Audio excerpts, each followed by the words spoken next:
मिलन सर्वाधार मंगलमय मंगलकर दिनों बारंबार ज्ञान उदधि ज्ञान घन सतगुरु शंकर रूप नमो नमो भगवान सकल सुपूजन हो बंदो गुरुपद कंज कृपा सिंधु नरूप हरि महामोहक पुंज जासु वचन रवि कर्णिकर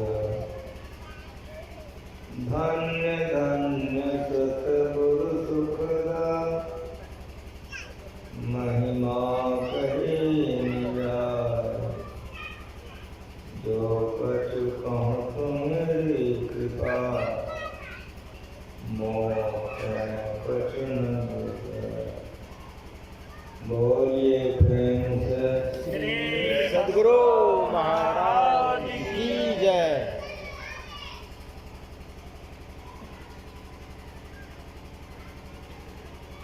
हमको लगता है कि आप लोग बस सही पंडाल में है, आप लोग पंडाल में हैं। सत्संग में शरीर की उपस्थिति में है। बड़ा विचित्र बात है। फिर सुनिए, सत्संग में शरीर की उपस्थिति नहीं है, तब भक्ति में मन की उपस्थिति। शरीर यहाँ है और आप कहीं हैं, यहाँ का फल नहीं मिलेगा। फल वहाँ का मिलेगा जहाँ की तुम्हारा दिमाग। बच्चों को शांति के क्या मुँह देते?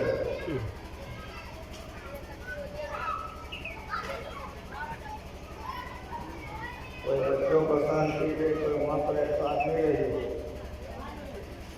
लोग इधर नहीं आए। आप लोगों का मन केंद्रित हो जाए। सुनिए मेरी बात, कि शरीर यहाँ है, या आप पति पत्नी बाल बच्चे के पास में है तो पति पत्नी बाल बच्चे का फल मिलेगा, यहाँ का फल मिलेगा। कैसे बुझिएगा? वृत और सुवृत नाम के दो भक्त थे। वृत बड़ा था, सुवृत छोटा था। सुवृत बड़ा था, वृत छोटा था। दोनों भक्ति के लिए तीर्थों में निकल चुके हैं। वे दोनों बहुत जगह भ्रमण किए। एक दिन वृत ने कहा सुवृत से, भैया कहाँ? सब जगह तो हम लोग गए हैं, लेकिन बेनी माधव का दर्शन नहीं किए। का ठीक कहते हैं, का चलिए बेनी माधव का दर्शन करना है। का अवश्य चले। दोनों चल दिए। चलते चलते चलते चलते आ रहा है।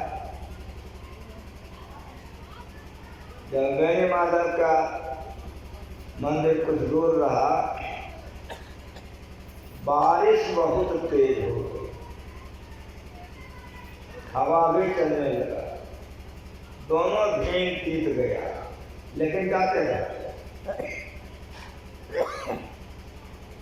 जब नगर में प्रवेश किया तो वृत एक बरामदे पर चढ़ गया, रुक गया। सुवृत ने देखा कि वृत बरामदे पर चढ़ के रुक गया, लेकिन वो जाते रहा, रुका नहीं। जाते जाते जाते जाते बेनी माधव के मंदिर में वे पर पहुंच गया, लेकिन चिंता हो गया। क्या चिंता हो गई? सुब्रीत सोचने लग गया कि बड़ी गलती हो गई। वृत्त हमारा जवान भाई है और बरामदा पर ध्यान नहीं। वो बरामदा क्या था? वेश्यालय था। उसके मन में हुआ कि मेरा भाई जवान है, सुंदर है, बरामदा पर ध्यान नहीं है, कहीं केवाड़ी खोल ली, मेरा भाई को अंदर कर ली, आदि आदि वेश्या वाला बात उसके दिल दिमाग में घूमने लगे। इधर वृद्ध ने देखा कि भैया जाते रहे, तो वो गवानी से पश्चाताप से चिंतित हो गया। तो बड़ी गलती कर गए, इस शरीर को तो एक दिन जला देगा। इस शरीर के बचाव के लिए हम रुक गए, अच्छा नहीं किए। भैया धन्य है जो जाते रहते। अब भैया भगवान का दर्शन करते हैं, अब भैया भगवान का झांकी देते हैं, अब भैया प्रसाद खाते हैं, अब भैया आरती उतारते हैं। इस तरह से तो इसकी रात बीत गई। उधर सुब्रीत की जब रातें बीती तो मन में हुआ कि जाके संभालें, छोटा है, कहाँ है, क्या कर रहा है, देखें। बेनी माता का मंदिर से निकला कि सुब्रीत को संभालना है। इधर वृद्ध निकला कि जाता हूँ, भैया से मिल जाएंगे तो भगवान का भी दर्शन हो जाएगा। दोनों तरफ से निकला, दोनों आ रहा, सड़क पर मुलाकात हो गई। वृद्ध झुक करके सुब्रीत का पांव छुआ, प्रणाम किया और आपस में दोनों भाई बातचीत करने लग गया। हल्की हल्की बारिश हो रही थी, बिजली चमकी, ठनका गिरा, दोनों की मृत्यु हो गई। जब दोनों मर गया तो लेने के लिए जमदूत आया, उस सुब्रीत को पकड़ के बांध लिया और देवदूत ने कहा वृद्ध से कि विमान पर बैठो, स्वर्ग चलो।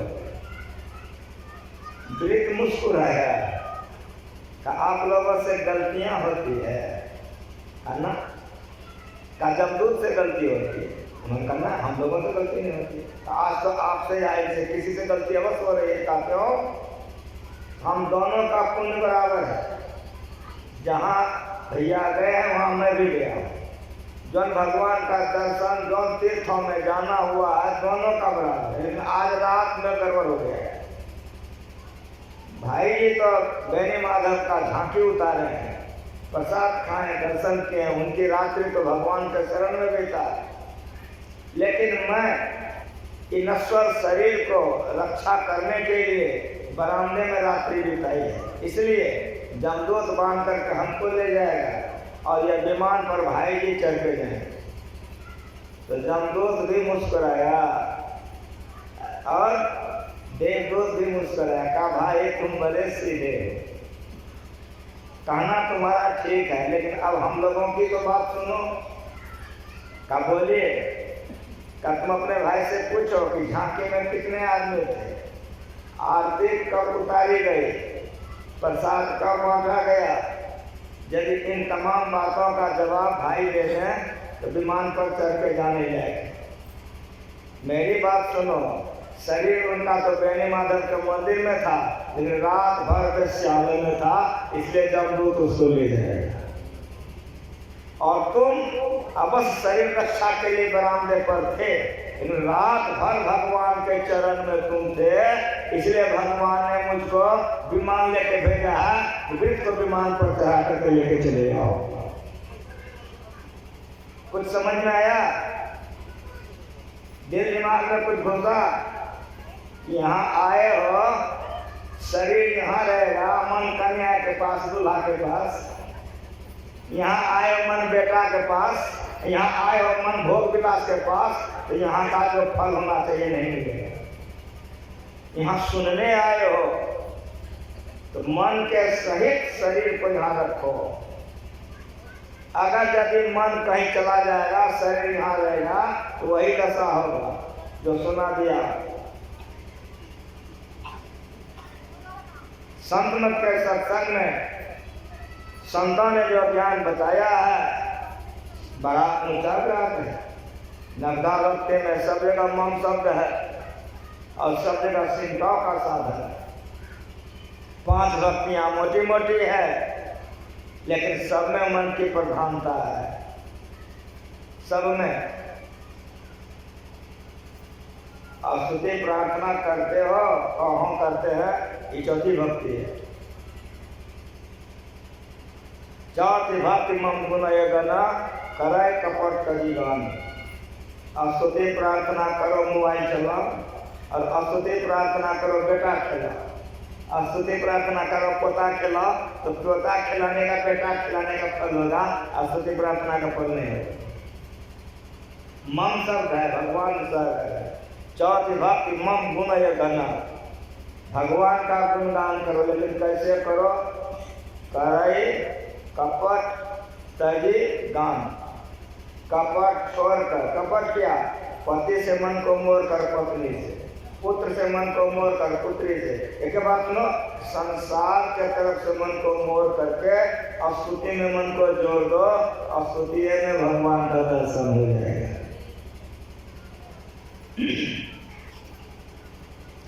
मन कहीं और तन कहीं फल नहीं मिलेगा। तो बढ़िया से सुनो, चैतन्य महाप्रभु एक संत हो गए अपने धरती पर, बंगाल के वे महान संत हुए। अभी भी उनका आश्रम बहुत बड़ा आश्रम है, देश विदेश के लोग वहाँ आते हैं। जब मैं कलकत्ता गया था तो नवदीप गया था, नवदीप में उनका आश्रम है। जितने संत हुए हैं सब इस ज्ञान का प्रचार किए हैं। चैतन्य महाप्रभु प्रचार में कहीं जा रहे थे, उनके साथ में एक शिष्य था जो कई भाषा का विद्वान शिष्य था, साधारण नहीं था। दोनों जा रहे थे, जाते जाते जा रहे थे, दृष्टि पड़ी बगल में एक बगीचा था, बगीचे में एक गाछ था। गाछ के नीचे बैठ करके एक भक्त गुणगान कर रहा था। ये भक्ति है, लेकिन गुणगान कैसे कर रहा था? गद गद गिरा नयन भंगेरा, ये गुणगान करने का तरीका है। ऐसे स्तुति प्रार्थना करना चाहिए। वो ऐसे कर रहा, जो जिस संस्कार के लोग होते हैं वो संस्कार उसको खींच लेता है। यदि कोई बुरे संस्कार के लोग हैं तो बुराई में खींचे जाते हैं, और यदि कोई भला संस्कार का लोग है भलाई नहीं खींचाएगा। वो 4 बार हर बार हल जोत रहा है, मन में अगर खैनी खाने हर खड़ा कर देता है, नहीं देते हैं। 4 बार जमा होकर खैनी लेटा नहीं लगता है। सूट बूट कोट चश्मा लगा के बाबू साहब रोडे रोड जा रहा है, नजर पर गया घर खाने खैनी लेता है।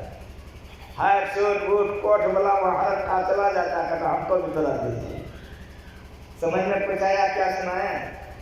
बुरे संस्कार में अगर गिरोगे तो वो खींच करके बुराई में लेके चला जाए, तो भला संस्कार नहीं खींचेगा। ये लोग साधारण नहीं थे। वे भक्त गदगद गिरा नयन बनीरा, ऐसा उसका स्तुति हो रहा था। चैतन्य महाप्रभु खींचे गए, उस व्यक्ति के बगल में जाकर के चैतन्य महाप्रभु बैठ गए। चैतन्य महाप्रभु की आंख बंद हो गई और उनके आंख से जो आंसू गिरने लगे। अब ये जो उसका सेवक था, शिष्य, इसके मन में हुआ कि क्या हो गया है, ये क्या पढ़ता है। तो चला गया पीछे जाकर देखता है कि गीता का पाठ कर रहा है। गीता है संस्कृत में, ये सब गलती पढ़ता है। जब गलती पढ़ता है तो समझता क्या है? पीछे जा तो देखे कि गलती, सब गलती पढ़ रहा है। आगे आगे धारा प्रवाह पढ़ रहा है, रो रहा है, समझे में नहीं आए। आगे पीछे करते करते निर्णय कर लिया कि पागल है। कई भाषा का विद्वान वो भक्त को देख करके निर्णय नहीं कर सका, निर्णय यही किया कि पागल है। लेकिन मेरी बात आप लोग सुनिए, गुणगान करते करते करते करते जब उनकी पूरी हो गए तो किताब बंद कर दिया। जैसे किताब बंद किया कि चैतन्य महाप्रभु को पूछना चाहता था उसका सेवक, तो चैतन्य महाप्रभु कोई साधारण नहीं थे।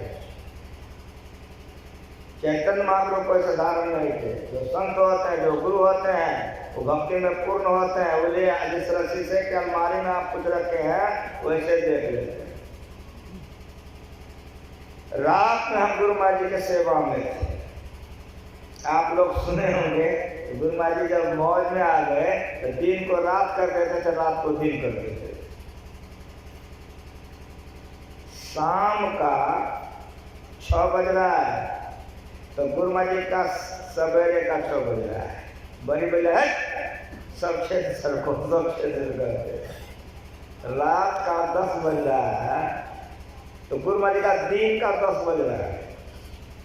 खीरा का जलपान कर रात का 12 बज रहा है तो गुरु महाराज जी दिन का भोजन करते। ऐसी मौज गुरु महाराज जी की चलती थी। ये मौज में तो कितने का हालत खराब हो गया है। जो ज्ञान गुरु महाराज जी हम लोगों को सुनाए वो दिखा देगा तुम लोगों को जो करना है हमारा सब किया कराया। हिदा कासे चिदादित्य सदा भास्ति भासते न अस्तोति न चौदोति संजातम उपासना। पढ़िए उपनिषद। रात का 1 बज रहा है। गुरु महाराज जी भोजन करके विश्राम कर रहे हैं, बोल रहे हैं कि देखो धूप कितनी कड़ी है, मेरा कपड़ा धो तो सूखने दे दो। हम लोग दे देते तो बहस नहीं करते। भोजन कराते कराते यदि गुरु महाराज जी की आंख बंद हो जाती थी तो गुरु महाराज का मुंह बंद हो जाता, तुरंत समाधि में चले जाते। संसेवा छाती पर हाथ रखते थे, हिलाते थे। हजूर हजूर क्या हजूर हजूर करता है? हजूर मुंह में रोटी है, हम भोजन कर रहे हैं तो जी चबाओ तब चबाते। ऐसी स्थिति होती है भक्तों की। कभी कभी तो बड़ा गजब हो जाता था। आंखें अगर बंद हो गई तो गुरु महाराज जी का भोजन कराने के समय हम लोग कई व्यक्ति रहते थे। खिड़की के बारी बंद करके भोजन कराते थे। अंतिम अवस्था जब मौज में रहते थे, एक आदमी पैर सहलाते थे, एक आदमी पीठ सहलाते थे, सबसे बात छाती सहलाते तब भोजन कराते। और कहीं अगर आंख बंद हो गई तो गुरु महाराज जी भीतरे घुस जाते। हजूर हजूर अब कुछ नहीं, मुंह बंद है, कोई जवाब नहीं। संशयवाद रोने लग जाते। जब संशयवाद रोने लगते थे तो हम लोग सब रोने लग जाते। हजूर हजूर जब आंखें खुलती थी, हजूर हजूर हजूर मर गया तो हजूर हजूर करता है। चटाचट संशयवाद पूछते देखते हजूर भोजन किया जाए, मुंह में रोटी है। अच्छा चबा जाए तब चबाते। समझ में आ रहा है? जब ऐसी स्थिति गुरु महाराज जी होने लगे तो हमको डर हो गया।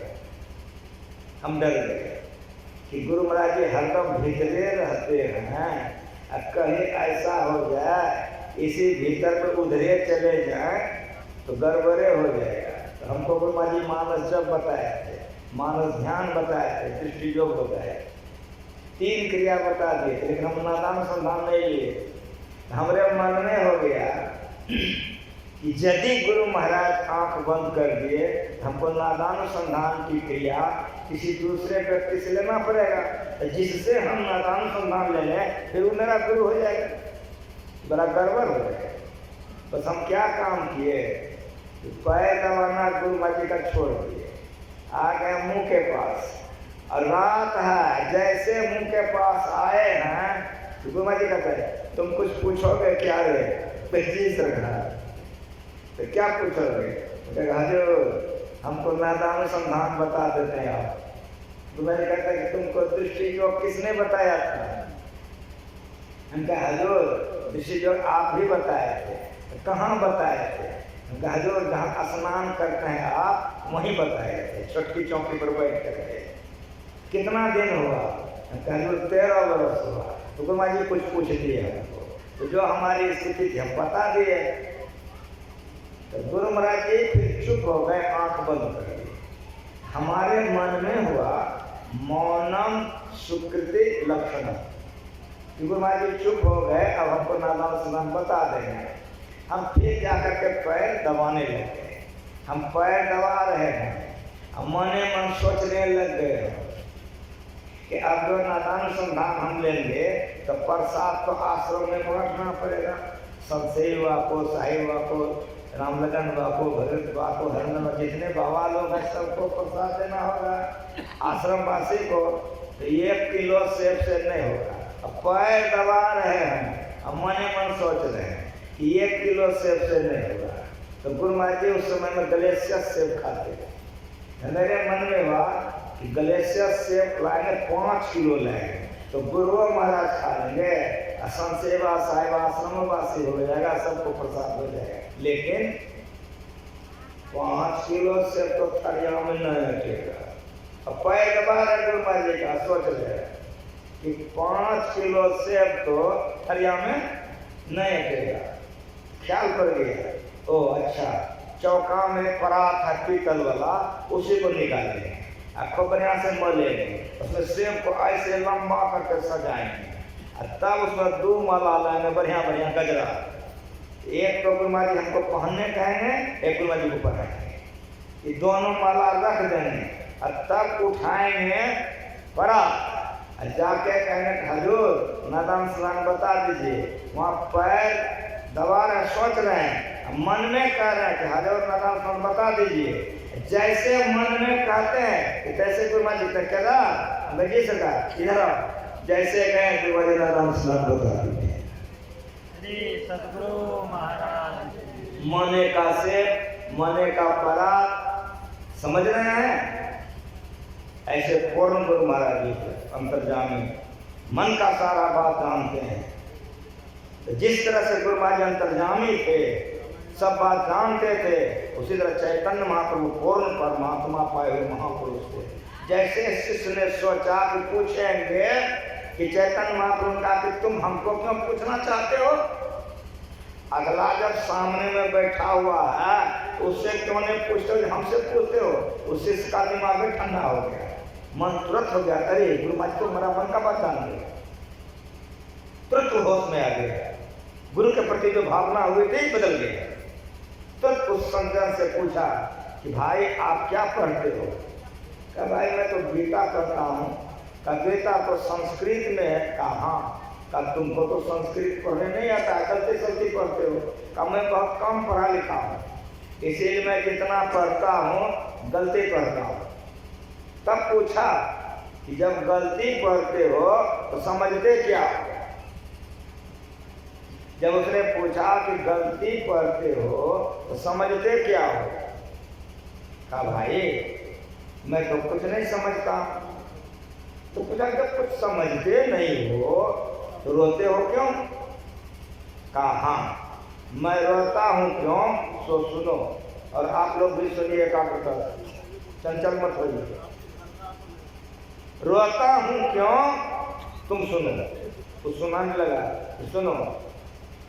गीता का ज्ञान भगवान श्री कृष्ण ने पांडव अर्जुन को कुरुक्षेत्र के मैदान में दिया है कि दुनिया जानती है। और मेरी बात कम सुनो भाई, कि गीता में वो फोटो है, ऐसे भगवान रास्ते में घोड़े का गर्दन घुमा करके अर्जुन को उपदेश दे रहे हैं। ये देखो फोटो है। मेरी बात सुनो, तो मैं कितना देर तक गीता पढ़ता हूँ तो प्रत्यक्ष भगवान अर्जुन का दर्शन करता हूँ।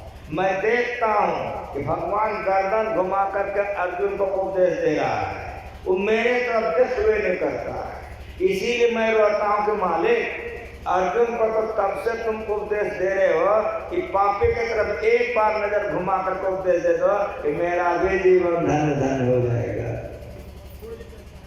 समझ में आ रहा है? एक ज्ञान है। जैसे कि बोला कि पैर पर गिर गया, तब पूछा चैतन्य महाप्रभु ने, तो क्या समाचार है? कहा गुरुदेव हमसे बहुत ऊंचे हैं, हमसे बहुत आगे हैं। समझ में आ रहा है? इतना भाषा का विद्वान और आज इस अनपढ़ के सामने में अनपढ़ के पैर पर है कि भाई तुम तो बहुत श्रेष्ठ हो, हम तुमसे बहुत नीचे हैं। जाति भक्ति मम, सब में मम शब्द है। भक्ति में अगर मन लगा के नहीं करते हो चौके हो जाएगा। भोला बाबा को जल ढाल रहे हो और हम दूल्हा को याद कर रहे हो, कन्या को भोला बाबा को जल चल रहे करा, कन्या दूल्हा को जल चढ़ा। खूब बढ़िया से सुनो, जल के साथ साथ तुम चढ़ जाओ तो मन में लगेगा आज पूजा में बड़ा मन लगा, और जिस दिन तुम नहीं चढ़ोगे उस दिन पूजा में मन नहीं लगेगा। ये ज्ञान है, भक्ति में सार है अपने को चढ़ाना।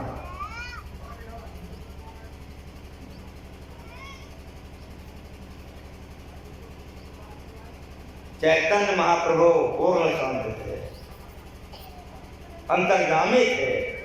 इस शिक्षा से उनके मन पर बड़ा प्रभाव पड़ा। ये चौथी भक्ति, और चौथी भक्ति के बाद मंत्र जाप मम दृढ़ विश्वास, मंत्र का जाप कीजिए। ये पांचवी भक्ति है। लेकिन मंत्र का जाप कीजिए तो कैसे कीजिए? तो दृढ़ विश्वास के साथ जाप कीजिए। जब आपसे देखो चाहिए हो गया 66 ईस्वी में, 1966 ईस्वी में कुप्पा घाट के सामने गंगा के किनारे में अखिल भारतीय अधिवेशन गुरु महाराज कराए। उसी साल हम दीक्षा लिए थे शास्त्र। उस जमाने में अपने सत्संग के ओर से लकड़ी दी जाती थी। सत्संगियों को पत्थर दिया जाता था, लोग अपने से बनाकर भोजन करते थे। तो गुरु महाराज जी के एक शिष्य थे सिपाही बाबा, सिपाही दास जी, अठगमा के रहने वाले थे। जब वे आए तो गुरु महाराज ने कहा सिपाही, कहा जी गुरुदेव, अरे अखिल भारती में बहुत लकड़ी का जरूरत पड़ेगा। कहा जी। गुरु महाराज ने कहा खाली जी कहोगे तो बस सो करोगे? कहा जी सरकार व्यवस्था करेंगे। कहाँ लकड़ी का व्यवस्था करना? कहा जी। जब वो घर गया उसके गांव के बगल वाले गांव में एक धनी थे, जमींदार, उसके यहाँ से सिपाही बाबा चले कि गुरु महाराज जी अखिल भारती कर रहे हैं, उसमें बहुत लकड़ी लगेगी, आप तो हनुमान है, बहुत गाछ बगीचा है, कुछ दे देते तो अखिल भारती में काम चले।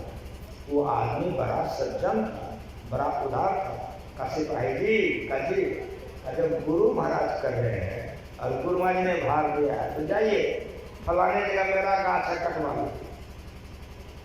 जब गए हुए देखने के लिए तो गाछ इतना मोटा था, 18 हाथ फेंका। समझ में आया कितना गाछ मोटा है? 18 हाथ उसका फेंका। उसका एक वो डाले सब एक गाछ था, इतना विशाल गाछ था। सिपाही का लोग गया, 16 मजदूर किया, 16 मजदूर लेके गया गाछ काटने के लिए। सब भी गया, काटते काटते काटते काटते गाछ गिर गया। जैसे गाछ गिरा तो काटने वाला जो मजदूर सब था दौड़ गया, चिड़िया सबको पकड़ पकड़ के झोला में कर लिया। अब सिपाही दास की दृष्टि पड़ी कि 16 मजदूर चिड़िया सब पकड़ पकड़ करके झोला में कर लिया। तो रोने लग गया कि गुरु महाराज सत्संगी लोग लकड़ी पर भोजन बनाएंगे तो बढ़िया होगा, ऐसा जो चिड़िया पकड़ लिया, आई जो सबको जान मारेगा तो बड़ा पाप लगेगा। आर पर बैठ करके सिपाही दास जाप करने लगा, गुरु महाराज ये पाप से बचाइए, गुरु महाराज एक पाप से बचाइए। रो रहा है, जाप कर रहा है। क्या हुआ सुनिए। बड़ी गाछ थी ना, एक मधुमक्खी होती बहुत बड़ी, आप लोग कहीं कहीं देखा मैं इतना तो बड़ा व्याम का खोता होता है, तो बहुत पुरानी खोता वो गाछ में था, बहुत लंबी, और उससे मक्खियाँ उड़ी। एक एक मजदूर पर 100-200 मक्खी, अब लपेटे जा रहा सब भाग, आखिरी में सब झोला वाला फेंकते जाए, भागते जाए। जब सब झोला फेंक के भाग गया, सब चिड़िया उड़ गया, तो मधुमक्खी हो चली गई। जपात सिद्धि अगर जप करोगे मन लगा करके, जो चाहो तो हो जाएगा। जप में एक ताकत का एक बल है।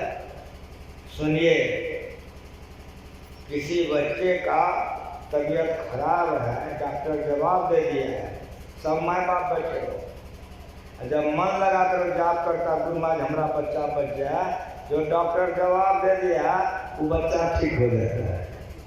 काहे बच्चा ठीक हो गया? तो सब तरफ से मन को तोड़ करके गुरु महाराज ने मन को जोड़ करके जप किया, गुरु महाराज की कृपा हो, इसलिए ठीक हो गया। जप कीजिए लेकिन हो मन से कीजिए। मंत्र जाप मम दृढ़ विश्वास के साथ जाप कीजिए। कि पांचवी भक्ति है। पांचवी भक्ति क्या है? मानस जप तथा मानस ध्यान। वेद पढ़िए। पांचवी भक्ति क्या है? मानस जप तथा मानस ध्यान। इसको मानस योग कहा जाता है। पांचवी भक्ति तक जब भक्तों को हो जाए तब है छठ दम शील विरत दो कर्मा निरत निरंतर सज्जन धर्म। ये छठी भक्ति है। क्या है? छठ दम शील विरत रहो कर्मा निरत निरंतर सज्जन धर्म। जो सज्जन धर्म का पालन करेगा उसे छठी भक्ति होगा। सज्जन धर्म से जो गिर जाएगा उसे छठी भक्ति नहीं होगी। सज्जन धर्म क्या है? जो पांचों पापों से अपने को बचाते रहे, झूठ नहीं बोले, चोरी नहीं करे, नशा नहीं पिए, व्यभिचार नहीं करे, हिंसा नहीं करे, तब छठी भक्ति होगी। कि पांच भक्ति तो गड़बड़ करके कर सकते हो, लेकिन छठी भक्ति में गड़बड़ करोगे तो होगे नहीं। शंख और लिखित नाम के दोनों भाई थे। दोनों को बहुत बड़ा वैराग्य था। घर द्वार छोड़ करके जंगल में भजन करते थे। होते होते दोनों के मन में हो गया कि एकांत में अभ्यास करना चाहिए। हिमालय में चला गया। हिमालय में जा करके कुटिया बना करके दोनों ध्यान करने लगे। एक दिन शंख ने लिखित से कहा कि लिखित का जी का देखो, जब मैं ध्यान में बैठता हूँ तो बाधा होती है, तुम सामने में आ जाते हो। तो मुस्कुराया, कहा भैया हमको भी ऐसा होता है। कहा चलो ऊपर चलो। खूब हिमालय के ऊपर बढ़िया, वहाँ एक और कुटी बनाया। कहा कि लिखित कहा तुम नीचे चले जाओ, वहाँ ध्यान करना, यहाँ हम ध्यान करेंगे। लिखित ने कहा नहीं भैया ये नहीं होगा। कहा क्यों? कहा नीचे वाले कुटी में सारी व्यवस्था हो गई, इसलिए आप चले जाइए और ऊपर वाले कुटी में मैं रहूँगा। संत ने कहा लिखित मेरी बात तुम मान लो या तुम्हारा हम मान लें। अगर तुम्हारी ऐसी इच्छा है तुम यहीं रहो, मैं जाता हूँ, लेकिन सुनो। कहा जी। कहा बढ़िया से ध्यान करना। कहा जी ध्यान करूँगा। ध्यान करने लगे दोनों। कभी कभी शंख देखने जाता था कि ध्यान ठीक से करता है कि नहीं करता। कभी कभी लिखित आता था, दर्शन करके चला जाता। एक बार की बात है कि लिखित आया तो शंख समाधि में बैठा था। जब शंख समाधि में बैठा था तो लिखित थोड़ा देर बैठा, उठ गया, टहलने लगा। अब जो टहल रहा था तो झोपड़ी पर खीरा फर के लटक रहा था। लिखित का नजर पड़ गया। कहा भैया जब तक समाधि में तब तक खीरे खा लेते हैं। बस खीरा तोड़ लिया, तोड़ कर धो करके खा लिया और खा करके टहलने लगा। टहलते टहलते देखा कि समाज छूट गए हैं, तब जाकर चरणों में प्रणाम किया। तो दोनों में बातचीत होने लगे। बातचीत के सिलसिला में संत की दृष्टि सामने गई। कहा लिखित का जी का देखो खीरा कितना बढ़िया फरा था, हम ध्यान में चले गए, कोई तोड़ लिया। तो लिखित मुस्कुराया। कहा यहाँ इतना ऊपर में कौन आएगा, आप समाधि में थे तो हम तोड़ के खा लिए। जैसे कहा हम तोड़ के खा लिए, जैसे कहा हम तोड़ के खा लिए कि शंख रोने लग गया। और जब शंख रोने लग गया तो लिखित हंसने लग गया। गजब करने भैया यार। एक छोटी सी खीरा तोड़ के खा लिए तो बच्चे की तरह से आप रोने लग गए। शौक ने कहा लिखिए इसके लिए मैं नहीं रो रहा हूँ। कहा फिर क्यों रो रहे हैं? कहा सुनो, तुम्हारा ध्यान बराबर यहाँ बन रहा था, तुम ध्यान में बहुत चढ़ गए हो। ये कुटिया हमारी है, कुटिया तुम्हारी है, ये कुटिया पर का सामान का अधिकारी हम हैं। तो हमसे पूछा नहीं, अगर कुचले तोड़ के खा लिया हो गई चोरी। अब जो ध्यान करोगे नहीं बनेगा, जैसे का नहीं बनेगा गिर गया, गिर गया तो नहीं लग गया। खाली कित क्या कर रहे हो? कहा भैया जब इस शरीर से ध्यान ही नहीं बनेगा, इस शरीर को अपने रखना है, क्या फायदा होगा शरीर रखने से? अब शरीर को नहीं रखना है। कहा सुनो सुनो, घबराओ मत, उठ के बैठो। पाप की प्रायश्चित होती है। तुमने पाप किया चोरी का? कहा जी। कहा राजा के पास चले जाओ, राजा से जाकर के कहो कि मैं आपके नगर का चोर हूं, तो चोरी की जो सजा होगी वो भोग लेना, तो पाप हल्की हो जाएगी, ध्यान बनने लगेगा। पागल की तरफ दौड़ गया। करके देखिए, इस संतमत का मंच है, बड़ा ऊंचा दर्जा का ज्ञान गुरुमा जी सिखा के गए हैं। पागल की तरह लिखित दौड़ गया, राज दरबार में गया। जब कहा कि मैं आपके नगर का चोर हूं, तो राज दरबार के सारे लोगों का होश उड़ गया। इतना उसके शरीर से तेज निकल रहा था, इतना बढ़िया उसका चेहरा था। कहा महाराज मैं राजा हूं, मैं सजा भी दे सकता हूँ, मैं क्षमा भी कर सकता हूँ। आपने चोरी की है, मैं क्षमा कर दिया, लेकिन ने कहा नहीं, हमको क्षमा नहीं चाहिए, सजा चाहिए। क्षमा की आवश्यकता नहीं है। राजा के महात्मा जी सुनिए, मेरे राज में चोरी नहीं होती है। जानते हैं क्यों नहीं होती है? कहा नहीं जानता हूँ। कहा मैं चोर का हाथ से काट लेता हूँ, इसीलिए मेरे राज में चोरी नहीं होती है। कहा क्या यही कानून है? कहा हाँ। हाथ कटवा लीजिए। जल्लाद को बुलाया, कई बाबा जी का दोनों हाथ काट लो। लिखित हाथ कटवा लिया, आ गया शंख के पास। जैसे शंख ने देखा तो रोने लग गया। जब रोने लग गया शंख, तो लिखित ने कहा भैया ये शरीर तो जलाया जाएगा, नश्वर शरीर है, हाथे में कट गई, अब ध्यान बनेगा ना, क्यों रोते हो? शंख ने कहा कि भाई लिखित मैं इसके लिए नहीं रो रहा हूँ। कहा फिर क्यों रो रहे हो? कहा तुम हमसे छोटे हो, मैं तुमसे बड़ा हूँ, इसलिए बड़ा भाई रो रहा है। जाओ लिखित जाओ, तुमने अपराध किया है, लिखित जाओ उस सरोवर में जाकर स्नान करो। जाओ सरोवर में जाके नहा रहा था, आई बैठ गया समाधि में। हे परमात्मा, हे भगवान, हे मालिक, उस बच्चे से अपराध हो गई है, इसलिए तुम क्षमा कर दो। जैसे यहाँ का क्षमा कर दो, वहां जो नहा रहा था खट खट दोनों हाथ ऐसे का पैसा हो गया। करके देखो, ये मंच धन कथा का नहीं है, प्रमाण के साथ सुनो। झूठ बोलोगे, चोरी करोगे, नशा पियोगे, अगर विचार करोगे तो वो ध्यान हो जाए, नहीं होगा, नहीं होगा। अगर हो रहा है, गलती करोगे गिर जाओ।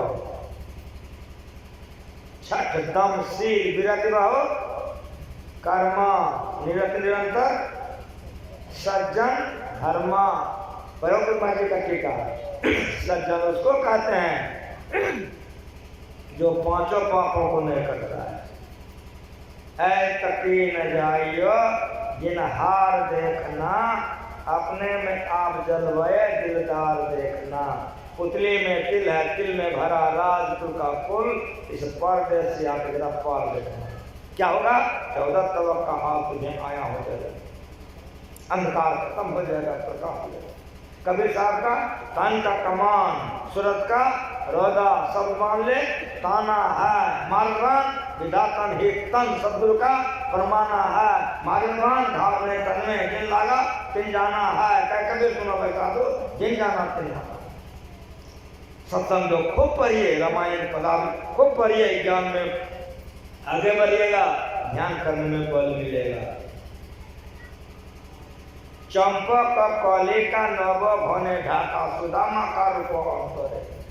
নিবাত নিষ্কম্প দ্বীপের মতন যোগী গণে ধ্যানে করে দর্শন কিসের মতন হয় না নিরূপণ নিজবোধ আত্মারে समंकाय शिरोग्रीवं धार्यं अचलं ईश्वरः संप्रश्नास्काग्रं सदृशस्तानवलोक्यं देखो लेकिन दसों सौ को छोड़कर देखो कहाँ देखो गुरुगम में हिंदी में सुनो उर्दू में सुनो बांग्ला में सुनो ये भक्ति को सुनो चंपा कटली चंपा और स्वर्ण चंपा जो स्वर्ण चंपा होता है वो सोना के तरह होता है नोकीला न पल्लव में होता है उधर ध्यान करोगे छठी भक्ति अंधकार मंडल में देखोगे कैसा देखोगे सुधामा का अमृत मिश्रित है ये भक्ति भक्ति है चंपो का कली का नवो घने ढका जिस तरह से चंपा का कली न पल्लव में होता है उधर आंख बंद करके जब पांचवी भक्ति खत्म हो जाए तब छठी भक्ति करो ये देखोगे कैसा देखोगे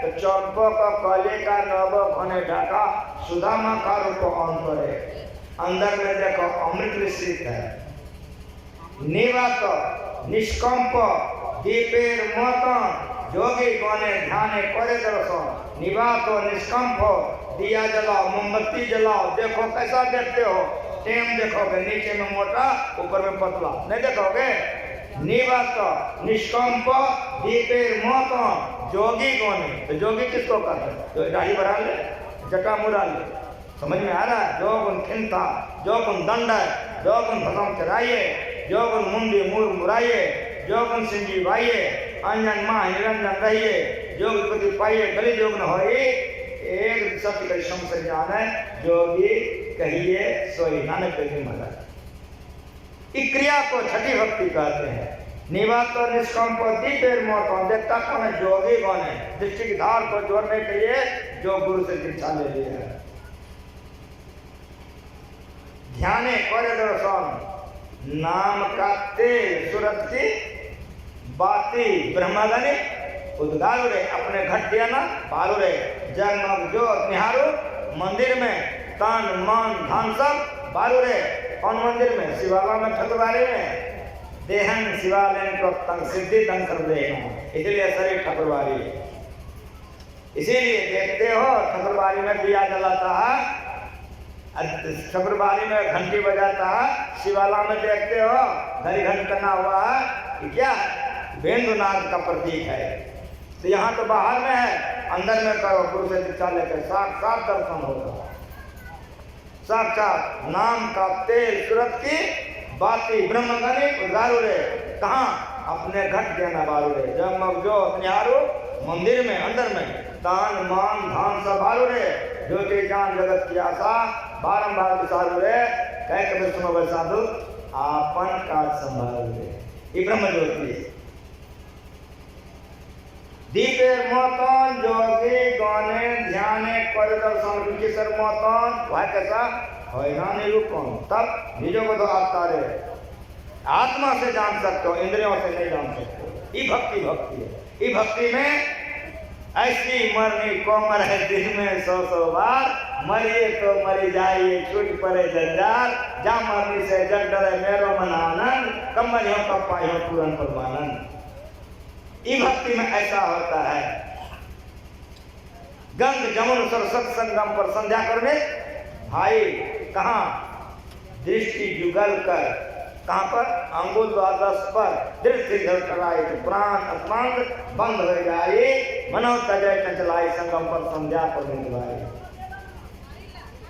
इसीलिए निवात निष्कंप दीपेर मतन जोगी गणे ध्यान कर किसर मतन है निरूपण जो बदो आता है और इसी बात को गुरु महाराज ने पदावली में कहा सुखमन के झीना नाल से अमृत की धारा बही रही मीन सूरत हाथी सूरत में हाथी सूरत तो बह जाएगा मीन सूरत धार धरी भाषा से सिरा चाहिए रहे लेकिन होगा कैसे तो गुरु मंत्र जप गुरु ध्यान कर गुरु सेव कर अति प्रीति कर गुरु की आज्ञा मान प्यारे कर सदा गुरु की कही उस नाल का झीना द्वारा गुरु तुझे देंगे पता तो नयन नासा मध्य सन्मुख सुई अगर ले ले तम फटे ज्योति बराए आकाश का तो सैर कर शब्द अनहद सार में मिल लाल सतपथ को सही दुख दर्द भव के सब मिटाए सदगुरु चरण में सही गुरु भक्ति दिन कृष्णा बने मैं ही सकल संबंध सातम संभव मैं जग देखा इनाद अनुसंधान आठम यथा लाभ संतोषा सपनों नहीं देखे पर दोषा पवित्र आचरण में रख करके भगवान का भजन कीजिए। अगर यदि भोजन पवित्र रहन सहन पवित्र नहीं होगा ये ध्यान में आगे नहीं बढ़ सकते हैं। एक बाबा जी आपके ऐसे गांव में घुस गया करे बेटा कुछ खाने के लिए तो उस किसान ने कहा कि बाबा हम आपको नहीं खिला सकेंगे। कहा क्यों रे? कहा हमारा पड़ोसी आकर चल के वो खिला देगा। उसके यहाँ क्या करे बेटा भूख लगी है खाने दोगे? अजीब बाबा अभी खिलाता हूँ। दो कहना गया पत्नी से कहा कि बाबा है अभी जल्दी आप खाने लेके जाइए पर वही है हम परोस के आते हैं। पत्नी बड़ी अच्छी थी परोस करके लाए वो जब खाने लगे तो किसान हवा देने लगे। जब भोजन हो गया तो किसान लौटा लेके गया हाथ धुलाने के लिए। जब धो के लौटा तो बाबा जी हिलने लगा तो किसान भर पाना पकड़ गया। तो बाबा क्या हुआ? आप कुछ रहे हुआ हम पासने पर बैठा थे। जब बैठ गया ई बेरा में बैठा था रात भर समाधि में बैठे हुए। जब सवेरा हुआ तो घर वाले को बुलाया। घर वाला आ गया कहा रे बेटा कैसा भोजन करा दिया? हाथ जोड़ लिया बाबा कोई गलती तो नहीं बेटा तुम्हारा अनाज इतना पवित्र था कि जैसे खाए तो ध्यान करने का मन हुआ जैसे ध्यान में बैठे समाधि में चले गए। तुम उसको बुला का किसको? का जो हमको खाने के नहीं दिया तुम्हारे यहाँ भेज दिया। उसको बुलाया उसको आ गया। अरे बेटा तुम खाने के लिए क्यों नहीं दिया? रोने लग गए हाथ जोड़ लगे। वो क्षमा कर दी। क्षमा है लेकिन बताओ तुम कि हमको खाने क्यों नहीं दिया? कहा बाबा हम बाल बच्चा वाले हैं पत्नी है बच्चे हैं हम धान लगाए थे बाबा खेत में। जब फूट गया धान तब देखने के लिए गए तो मेरा खेत सूखा था पानी में तो सब खखरी हो जाता बाल बच्चा मेरा मर जाता। पड़ोसिया के खेत में बाबा पानी था तो 12 बजे रात में हम गए आर काट दिए चोरी करके पानी ले लें। उसको भी धान हो गया बाबा हमको भी धान हो गया। तो पाप का धान था चोरी का इसीलिए खाने के लिए क्षमा कीजिए। साधु खुश हो गया यहाँ गया आशीर्वाद दिया कि जाओ आज से तुम्हारी गरीबी सदा के लिए चली जाएगी। पवित्र भोजन नहीं करोगे तो मन गड़बड़ हो जाएगा। खून गड़बड़ होगा मन गड़बड़ हो जाएगा। जब गड़बड़ मन होगा तब गड़बड़ हो जाएगा गिर जाओ। इसीलिए खान पान को प्रथम संभालो तब रस तब अवगुण मारो। इसलिए एक ज्ञान को समझिए पवित्र आचरण में रहिए। जो मालिक कमाने के लिए दिया ईमानदारी पसीने की कमाई खाइए। मांस मछली दारू शराब विचार पाप नहीं कीजिए। पवित्र भोजन कीजिए। खून पवित्र होगा पवित्र खून में मन पवित्र होगा। पवित्र मन में बैठोगे तब आके शिकायत में बाबा ध्यान नहीं होता है। इसीलिए चलते फिरते उठते बैठते जप करो और गुरु महाराज का ध्यान करो। मैं कल रात में भी सत्संग किया था लेकिन आज मैं रात में सत्संग नहीं करूँगा। मैं यहाँ की समिति से कह दिया कि भाई सुनो कल मुझे रहना था इसलिए सब भक्तों को रोक लिए थे कि सब कोई रहिए। रात में भी सत्संग किए। आज अंतिम दिन है। हमारी माँ बहनें बहुत दूर दूर से आई हुई हैं इसलिए इन लोगों को जाना पड़ेगा। इसलिए वाणी में मैं विराम देने जा रहा हूँ। आठम यथा लाभ संतोषा सपना नहीं देखे पर दोषा। ये जब साथ भक्ति में कोई आगे बढ़ जाएगा तब होगा। एक नाथ जी महाराज गृहस्थ थे बाल बच्चा वाले आप लोगों की तरह। अब तुकाराम जी महाराज भी गृहस्थ थे लेकिन मेरी बात सुनिए। एक नाथ की पत्नी पतिव्रता थी। काटी आ गई यहाँ एक नाथ की पत्नी पतिव्रता थी और जो अगर एक नाथ की स्नान करने जाते थे तो पानी भर करके धोती लेकर खड़ी रहती। और यदि धोती पहनते थे तो आसनी बिछा कर रखती। और यदि ध्यान करते थे तो भोजन पर उसे रखती पतिव्रता। लेकिन तुकाराम का जो पत्नी थी इसका जस्ट विपरीत। वो गरजते गरजते कल बंसी हो जाती है। और दोनों भक्त थे, दोनों समकालीन थे। एक दिन दोनों जा रहे थे, सड़क पर भेंट हो गई, प्रणाम पाते हो गए। एक नाथ जी ने कहा तो कहा भगवान की कृपा हमरे ऊपर बहुत वैसे है। कहा भैया छोड़ दो, तुमसे ज्यादा हमरे पर है। कहा सुनो सुनो, अगर तुम्हारी भाभी ऐसी नहीं होती हम ध्यान भजन नहीं कर सकते। कहा भैया तुम्हारा हो गया ना, हमरा सुनो, जरा सा हमरा मन गड़बड़ होता तो ठोकुओ करती है, हम मालिक के सूझने लग जाता है। ऐसा क्यों कहा? एक दिन केतारी का खेत गया था तुकाराम जी, एक गन्ना वो लेके आ रहे थे। वो जो लेके आ रहे थे तो बच्चे लोग मांगने लगे, तो बच्चे लोगों को देने लगे। कभी कभी क्या होता है कि बच्चे लोगों साथ साथ बुढ़वा का भी मन गड़बड़ा जाता है। हमारी माँ बहन की आदत होगी कि जब अंगना में कोई काम नहीं होगा दरवाजे पर इधर उधर देखेंगे। ये आदत होती है इन लोगों की, इन लोगों की ऐसी आदत होती है। तुकाराम की पत्नी इस तरह से झांक रही थी, और वो जो गन्ना लेकर के आ रहे थे, बच्चे को बांट रहे थे, ये देख रही थी। तो देखते देखते इसका नजर चढ़ गया। क्या हुआ? एक बोझा गन्ना में अपने द्वार तक आते आते एक तो गन्ना बच गया। तो पत्नी ठहरी थी तो खुशी से दे दिया कि लो तुम्हारे हिस्सा में है। तो जैसे ली तो देख रही थी बांटते आया है, गन्ना घुमा कर ऐसा ठोकी कि 3 टुकड़ा हो गया। और जब 3 टुकड़ा हो गया तो तुकाराम मुस्कुराए, कहा तुम धर्मपत्नी हो ना, हम कहीं से लाभ बनाना तो तुम्हारे काम में है, अच्छे की बना दी। एक टुकड़ा उठा लिया, हम अपना हिस्सा उठा लिए, तुम ले लो बेटा, आएगा तो ले जाए। समझ में आ रहा है? जब सातवीं भक्ति में पूर्ण होते हैं तब दूसरे का दोष नहीं देखते हैं। इसीलिए गुरु महाराज से प्रार्थना कीजिए हम लोगों का ध्यान बने और लोग पर लोग बने। इन्हीं शब्दों के साथ यहाँ की समिति को मैं बहुत बहुत धन्यवाद देता हूँ, जिन्होंने हमसे समय लेकर के यहाँ पर आप लोगों का दर्शन कराया। अगर समिति के लोग हमको यहाँ नहीं बुलाते तो आप लोगों का दर्शन हम कैसे करते? इसीलिए मैं सबसे पहले समिति के लोगों को धन्यवाद देता हूँ और आप लोगों को भी धन्यवाद देता हूँ कि आप लोग आकर के सत्संग का स्वभाव बढ़ाए। गुणगान कितना बढ़िया वक्ता हो और सुनने वाला नहीं हो तो किसको सुनाए? लेकिन और सुन लीजिए, सुनने वाला लाखों हो और सुनाने वाला हो गए तो सुनोगे किसको? तो वक्ता और श्रोता को मिला करके सत्संग होता है, ध्यान होता है। इसलिए मैं गुरु महाराज से प्रार्थना करता हूँ आप लोगों का मन भक्ति में लगे, आप लोगों का कल्याण हो, आप लोगों की भलाई हो। इन्हीं शब्दों के साथ एक बार प्रेम से बोलिए एक भजन आप लोग सुन लीजिए, आरती हो जाएगी, यहाँ का जग की समाप्ति हो जाएगी। जो लोग यहाँ से आए हैं अपने अपने घर जा सकते हैं। प्रेम से बोलिए।